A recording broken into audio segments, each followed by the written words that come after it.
자, 어떠한 회로, 아무리 큰 회로라도 크게 두 파트로 나눠집니다.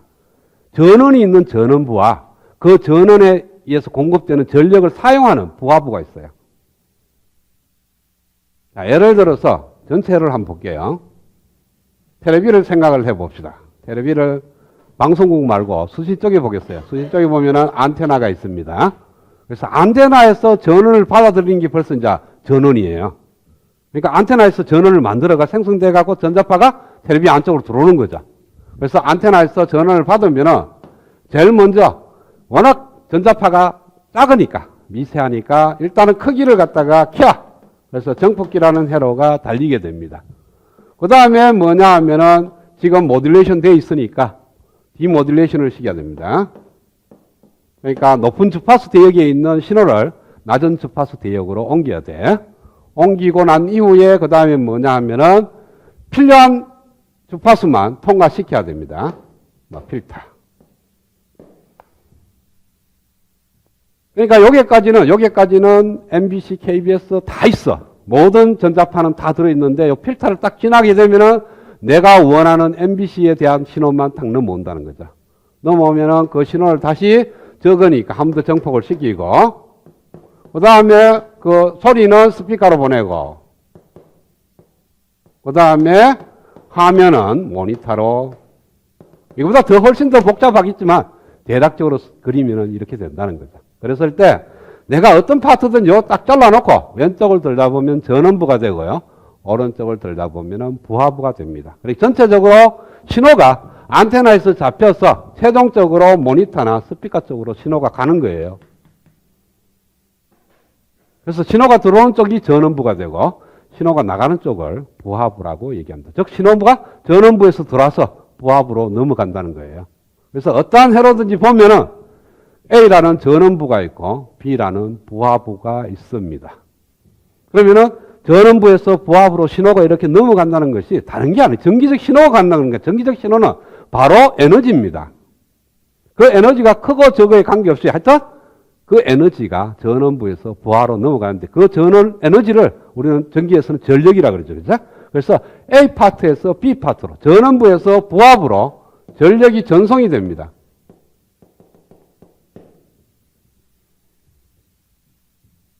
전력의 전체 크기는 그렇게 신호하고, 그러니까 전기를 쓰는 용도는 두 가지가 있습니다. 하나는 에너지 측면에서 쓰는 게 있고요.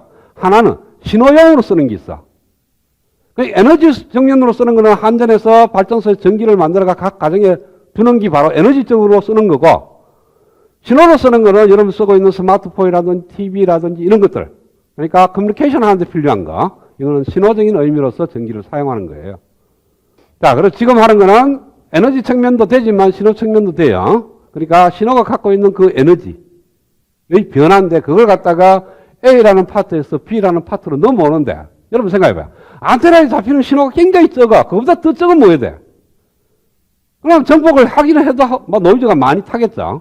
그래서 여기서 잡히는 신호가 정폭기로 많이 들어오면 많이 들어올수록 좋습니다. 즉 다시 말해서 안테나에 잡힌 신호가 쭉 가면서 많이 전달됐으면 좋겠다. 그래야 나중에 모니터에 나오는 화면이라든지 스피커에서 나오는 소리가 깨끗하다는 거예요. 그러니까 많은 에너지가 다음 단으로 넘어가면 좋겠다. 그런 의미로서 A라는 회로에서 B라는 회로로 전력 전송이 일어나는데 그 전력 전송이 최대가 되기 위한 조건을 지금부터 찾으려고 그래. 그러니까 최대로 A라는 회로에서 B라는 회로로 전력이 가게끔. 그러면은 A라는 회로와 B라는 회로가 어떤 조건을 만족하면 A라는 회로에서 B라는 회로로 최대 전력이 전송이 되는지를 구하려고 그러는데, 자, 전원부는 전원이 있다는 거고 부하부는 전원이 없는 케이스예요. 자, 생각해봐요. 여기서 전원을 받아가 쭉 가는데 이렇게 들다 보면 영 안에는 전원이 없습니다. 이쪽으로 들다 보면 전원이 있더라도. 그래서 전원부로 들다 보면은 전원이 들어있는, 독립전원이 들어있는 회로가 되는 거고, 부하부로 들다 보면 독립전원이 없는 회로가 되는 거예요. 그래서 이 회로를 간단하게 표현을 하게 되면은 전원부는 태분한 등가 회로로 고쳐지고,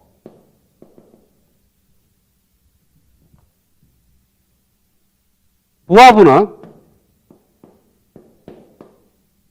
REQ, 2장에서 배웠던 저항만 있는, 이걸 갖다가 우리는 앞으로 RL이라고 표현합니다.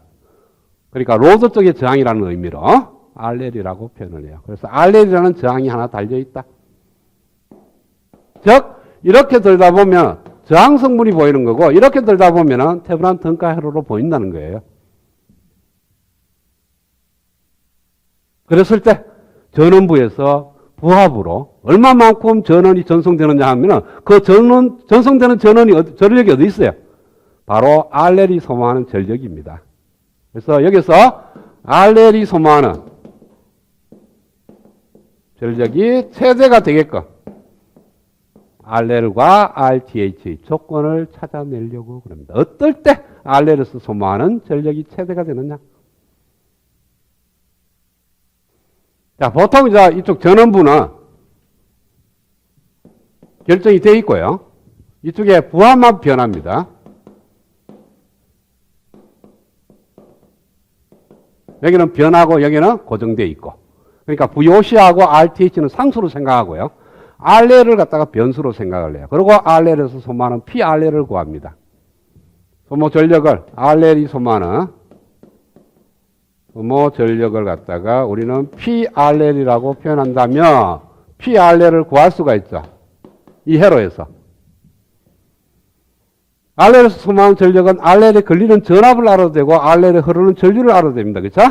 그래서 이 회로는 직렬 회로니까 RL에 흐르는 전류를 곱하면 RL 곱하기 RL에 흐르는 전류 RTH 플러스 RL 분의 VOC 전체 제곱이 됩니다. 그렇죠?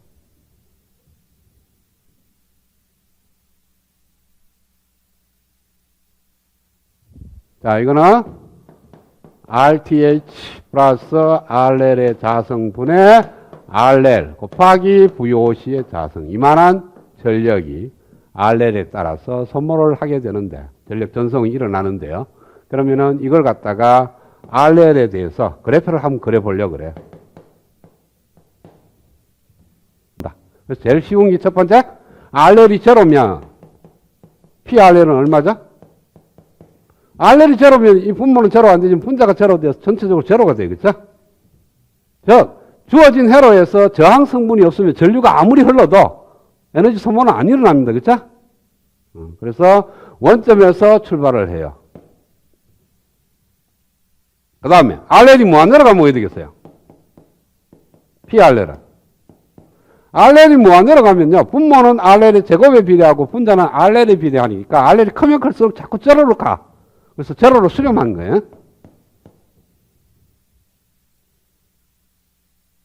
자, 여기서 출발해갖고 RL이 굉장히 커지면 제로로 수렴합니다. 그러면은 제로에서 출발해서 제로로 도착하는 거니까 그냥 제로로 쭉 찍어도 되겠죠. 그게 가능성이 있는 거죠. 맞아? 그때는 어떤 RL이 제로가 아닌 어떤 특정한 값에 대해서 PRL이 제로가 되면은 그렇게 돼. 쭉쭉 가면 돼. 근데 얘도 제로가 아니라는 거죠. RL의 어떤 특정 값이 되면 얘 전체는 제로가 아니에요. 그쵸? 즉, RL이 제로가 아니면 PRL이 제로가 아닌 될 뿐만 아니라 제로보다는 큰 항상 양의 값을 갖는다. 그러면은 여기에 뭔가가 있다는 거죠. 그쵸? 그래서 제로에서 출발해서 제로로 수렴하는데 이렇게 올라갔다가 내려와야 돼요. 올라갔다가 내려오는데 한 번 올라갔다가 내려올 수도 있고 두 번 올라갔다가 할 수도 있고 즉 함수를 그릴 때 이렇게 될 수도 있고 또 이렇게도 되고 그쵸? 그 다음에 이렇게도 될 거예요. 그쵸? 자, 그건 제로에서 출발해서 제로로 수렴만 하면 되는 거니까. 극점이 뭐한다다 그러면 함수가 꼴이 어떻게 되겠어요? 끝까지 출렁입니다. 수렴을 안 해요. 무한계의 극점을 존재하려고 그러면 끝까지 출렁거려야 돼. 그런데 조건이 제로로 수렴을 하려고 그러면 얘네들이 유한계가 돼야 돼. 언젠가는 떨어져야 돼. 그렇죠? 자, 극점의 조건이 뭡니까?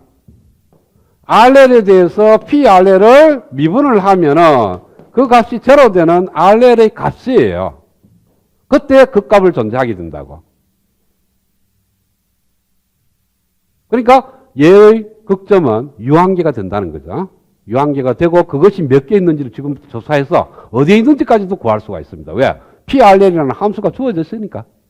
그래서 주어진 PRL을 한번 미분해. RL에 대해서 미분합니다. 다른 거는 상수로 생각하고. 자, 그러면 얘를 미분해서 얘를 곱해. 그러면은 RTH 플러스 RL의 자성분의 VOC의 제곱이 있고, 플러스 얘 곱하기 RL 곱하기 얘를 미분하는 겁니다. 얘를 미분하면 2가 앞으로 나오고, 한 차 떨어지고,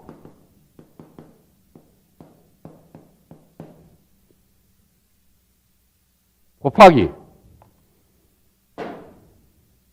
또 안에 걸 미분하죠. 그쵸?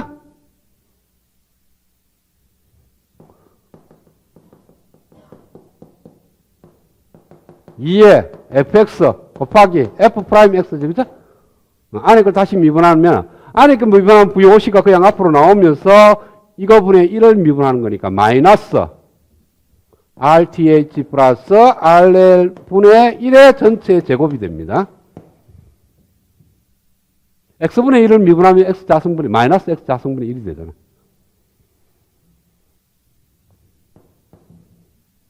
그러면은 얘하고 얘하고 하면은 삼성이 됩니다. RTH 플러스 RL의 삼성이 되고, 얘는 제곱이니까 앞에 하나 더 곱하면 되고, 얘는 2RL 곱하기 VOC인데 마이너스가 있으니까 마이너스 2의 RL의 VOC의 자성 이렇게 나옵니다. 그죠?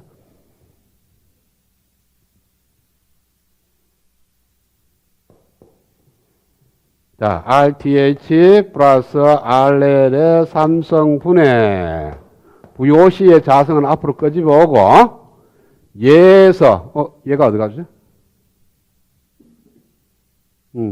얘 RVOC 제곱을 끄집어내면 RTH 플러스 RL 마이너스 2RL이니까 RTH 마이너스 RL이 될 거예요. 문보는 양이 항상 양이에요. 양이고 P 라운드 RL 분의 라운드 PRL이 제로가 되기 위한 조건이 뭐냐면은 RL하고 RTH가 같아지는 요 포인트 하나밖에 없습니다. 그러니까 한 개.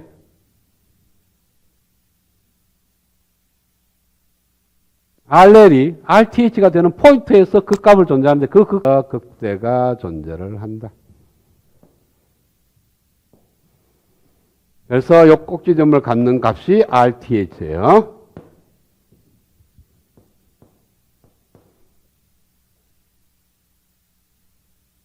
자, 그때 RL이 RTH가 되면 최대 전력이 전성이 되고요. 그때 최대 전력값은 Pmax는 여기에 구한 데다가 RL 대신에 RTH를 넣어. 그러면은 이 RTH 자성분의 RTH니까 RTH 하나 약분되니까 4분의 1 곱하기 RTH분의 VOC의 자성 이렇게 나옵니다. 이 말이 뭡니까? 어떤 포인트에서 왼쪽으로 들다봤을 때의 저항값하고 오른쪽으로 들다봤을 때의 저항값이 같으면 최대 전력이 전송이 된다. 그걸 갖다가 매칭이라 그래요. 임피던스 매칭이라 그러는데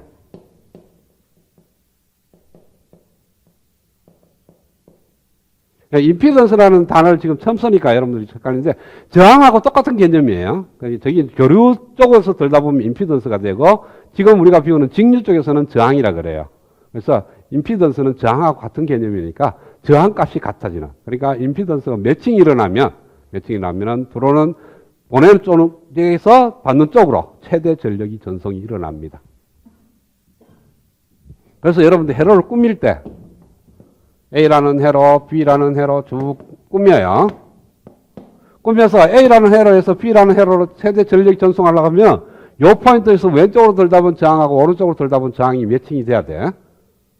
그런 식으로 모든 파트가 다 매칭이 일어나야 됩니다. 그래야만이 최대 전력이 전송이 되지. 만약에 전송이 안 되면요. 반사파라는 게 생겨요. 이 전자파도 하나의 그 웨이브니까 보냈는데 경계점에서 매칭이 안 돼 갖고 튕겨 다시 나와. 그래서 반사되는 파 때문에 다 넘어가지를 못하는 거예요. 여러분, 유리 거울이 있어서 저기 투하율이 굉장히 높거든요. 그 전송이 많이 되는 거지. 근데 저기 거울이 있으면 전송이 하나도 안 되는 거죠. 다 T 나오는 거죠. 앞으로. A라는 회로에서 B라는 회로로 최대로 에너지가 전송이 되려 그러면은 에너지 임피던스 매칭 문제가 맞아 떨어져야 된다. 그러니까 왼쪽으로 들다 봤을 때의 저항값하고 오른쪽으로 들다 봤을 때의 저항값이 같을 때 왼쪽 회로에서 오른쪽 회로로 최대 전력이 전송이 된다. 책에서는 이 오른쪽을 부하부를 하나의 저항으로만 표현해 놨는데 이게 복잡한 회로가 될 수도 있어요. 어떤 거냐 하면은 개념이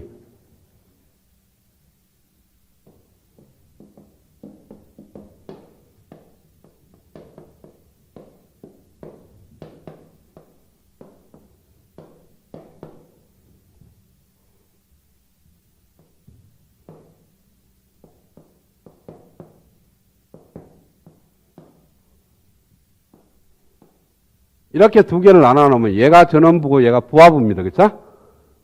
그랬을 때 전원부에서 부하부로 전력이 전송이 될 때 그 전력 전송이 되는 체제가 되기 위한 거는 이렇게 들다 보면 저항값하고 이렇게 들다 보면 저항값이 같으면 되는데 그때 이 전체에서 소모하는 전력이 최대가 되는 거지 이 하나에서 소모하는 전력이 최대되는 건 아니에요. 만약에 얘가 소모하는 전력이 최대가 되려고 그러면 이 세 개는 왼쪽으로 이어야 돼. 얘만 난간아 놓고. 그러니까 이 부하부라는 개념이 저항 하나로도 이루어질 수 있지만 지금처럼 저항 몇 개로 이루어질 수도 있다는 거죠. 그랬을 때 저항 여러 개로 이루어졌을 때 이 여러 개의 저항이 소모하는 토탈 전력이 최대가 되는 거예요. 그런데 요 안에 들어있는 얘가 최대가 되려고 그러면 얘가 소모하는 전력이 최대가 되려고 그러면 이만큼 전원부였고 이쪽으로 들다 보면 저항하고 이렇게 들다 보면 저항이 같아지는 그런 케이스예요. 그러니까 저항 하나로 따질 때는 나머지들은 다 전원부로 넣고 그 개만 부합으로 놔두는 거고 어떤 부부 전체를 갖다가 부합으로 둔다면 이 전체가 소모하는 전력이 최대가 된다는 뜻이에요.